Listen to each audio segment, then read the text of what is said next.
Empire of the Ants is striking to look at. For a moment, you might even believe it's real macro lens footage of ants in a nature documentary. Just look at the detail on the environment. Unreal Engine 5 really delivers the goods. Underneath that, though, is a small-scale real-time strategy game that plays well enough in multiplayer, but the single-player campaign is an absolute drag. I'm going to review them separately here because they're very different experiences. Let's start with the multiplayer.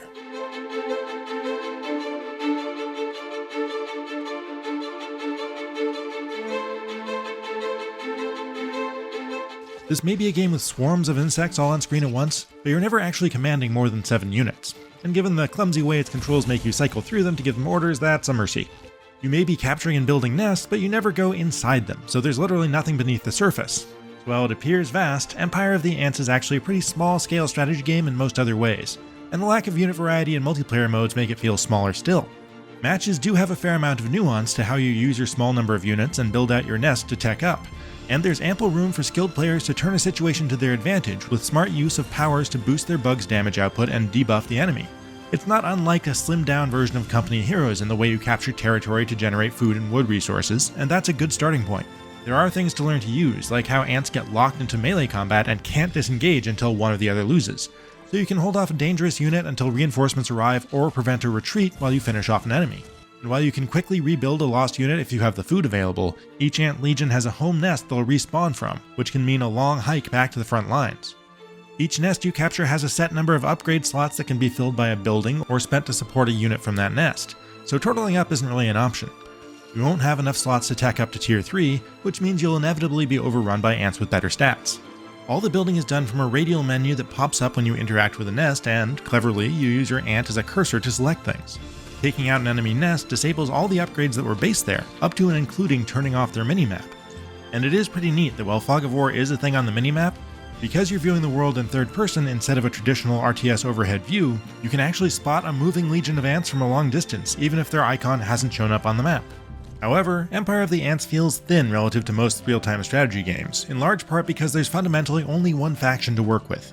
Everyone always has the same set of workers, big-headed warriors, and gunner ants as their primary units, and they all counter each other in a straightforward rock-paper-scissors balance. You can't even play as the visually different termites you fight against in the campaign. The only variety comes from the ability to customize your loadout by choosing 4 of 8 available powers for your main ant to cast, swapping out your support unit between healing aphids, armoring snails, or troop-carrying beetles, as well as picking 1 of 3 super predator unit types.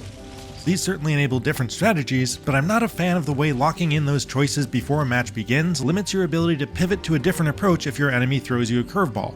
I'd rather be able to switch from the flying wasps to the acid-resistant beetles as my choice of predator if my enemy goes heavy on gunner units, for instance, but that's not an option.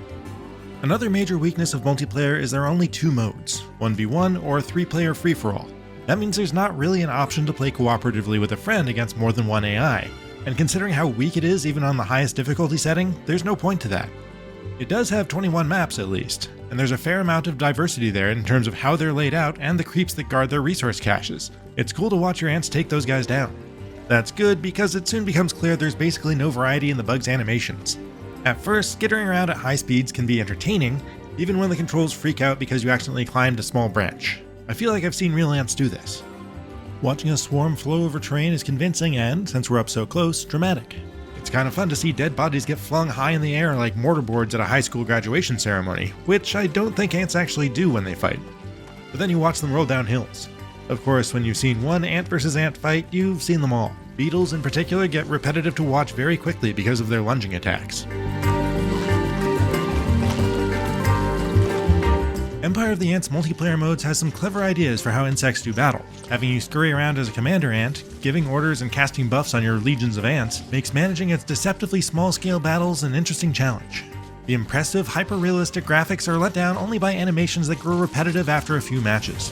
What undermines it most is the lack of unit variety in multiplayer modes, which don't include multiple bug factions or any good options to play as a team against a competent AI.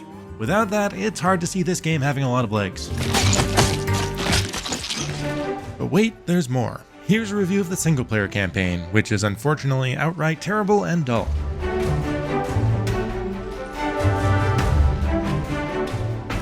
It's around a dozen hours worth of missions that are either pointlessly easy due to a passive enemy eye that doesn't even know how to use powers to buff its troops, or obnoxiously difficult because it doesn't let you save mid-mission.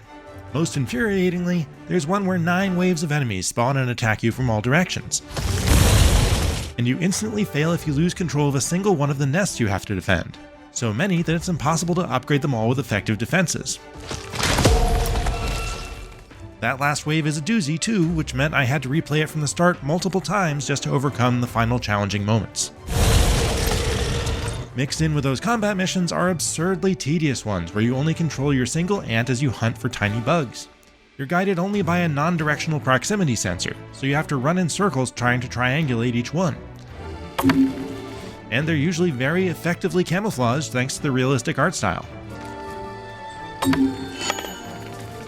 There are also stealth missions that don't actually care if you're detected as you scan enemy legions, and dying has basically no consequences either. These all amount to running around a big map looking for things. Oh, and sometimes you're told to catch butterflies or fireflies that fly away when you get close, but all you have to do is wait for them to repeat their scripted movement pattern and land right in front of you. It's all extremely boring. Considering you can climb any object and walk on the ceiling, it's surprising that only a couple of missions make any use of this ability at all, and those that do are mostly the non-combat variety, so there's nothing to do there. There was only one mission where my ants actually fought upside down, which was very funny because the corpses of dead ants rained down. And the only thing that Empire of the Ants does with its impressive sense of scale is give you a few human artifacts to run around on, but all you do is pick up these little glowy things as you explore them. I'll grant you, this does remind me of how I've seen real ants figure out if an object is something they want to eat, but I don't think real ants are doing this for fun, and I'm not having much fun doing it either. You aren't forced to do all of these missions to see the end of the campaign, because you select what you do next by speaking to quest-giving ants in a sequence of hub areas that serve as sort of a menu, but I don't recommend any of them or the campaign in general. The nicest thing I can say about it is that it's not all that buggy, other than, you know. The other thing you do in these hubs is talk to ants.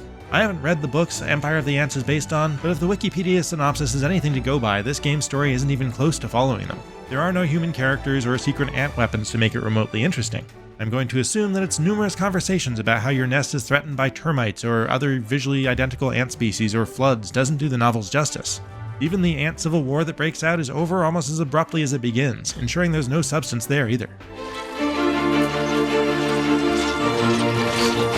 While Empire of the Ants' nearly photorealistic world looks incredible at first glance, its boring and annoying real-time strategy campaign is the antithesis of that. Combat missions are mostly trivially easy because the AI doesn't seem to understand crucial mechanics, and those that aren't are obnoxious because you can't save mid-mission to replay the tough parts without trudging through in the easy setup. Meanwhile, all of the non-combat missions are tedious searches for needles and haystacks, and the story fails to make ant politics intriguing. It's easily the worst single-player campaign I've played in years. For more, check out our reviews of Metal Slug Tactics and Mario & Luigi Brothership. And for everything else, stick with IGN.